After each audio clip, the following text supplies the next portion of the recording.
MLAയെയും CPM നേതൃത്വത്തെയും ഭയന്നിട്ടാണ് M വിജിനെതിരെ പോലീസ് കേസെടുക്കാത്തതെന്ന് DCC president advocate Martin George. MLA പരസ്യമായി ഭീഷണിപ്പെടുത്തിയിട്ടും നടപടി സ്വീകരിക്കാനാവാതെ പോലീസ് ഭയപ്പെട്ട് നിൽക്കുകയാണെന്നും മാർട്ടിൻ ജോർജ് പറഞ്ഞു. MLA കേസ് എനിക്ക് എതിരെ കേസെടുത്തോ എന്ന് പറയുന്നത് അതിലൊക്കെ എന്താ അർത്ഥമിരിക്കുന്നത്? MLA പറഞ്ഞിട്ട് കേസെടുക്കണം. കേസെടുക്കേണ്ടത് ആരാണ്? എന്താണ് കേസെടുക്കാതിരിക്കേണ്ട കാരണമെന്ന് പച്ചയായി നമുക്കറിയുന്ന കാര്യമാണ്. VD സതീശനെതിരെയും സുധാകരനെതിരെ കേസെടുത്തിട്ടുണ്ടല്ലോ. അതുപോലെ വിജിലിനെതിരെ കേസെടുക്കാമല്ലോ. അതുപോലെ വിജിൽ പറയണോ കേസെടുക്കാൻ? സുധാകരൻ എനിക്കെതിരെ കേസെടുക്കുന്നതാണോ പറഞ്ഞത്? VD സതീശൻ അങ്ങനെ പറഞ്ഞിട്ടാണോ കേസെടുത്താലല്ലോ?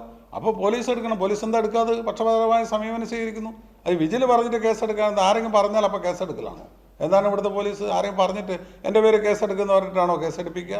അല്ലല്ലോ. പോലീസ് നോക്കിയിട്ട് അത് കേസെടുക്കേണ്ടതാണെങ്കിൽ കേസെടുക്കണം, കേസെടുക്കേണ്ടത് അല്ലെങ്കിൽ കേസെടുക്കേണ്ട. അത് പോലീസ് കേസെടുക്കാതിരിക്കുന്നത് CPM നേതൃത്വത്തെ ഭയന്നിട്ടാണ്. ജില്ലാ സെക്രട്ടറി ഉൾപ്പെടെ പറഞ്ഞിരിക്കുന്നത് SIക്കെതിരെ പറഞ്ഞ സ്ഥിതിക്ക് പിന്നെ എങ്ങനെ കേസെടുക്കും? ഇതൊക്കെ എന്താ അരിയാഹാരം കഴിക്കുന്ന ആർക്കും അറിയുന്ന കാര്യമല്ലേ?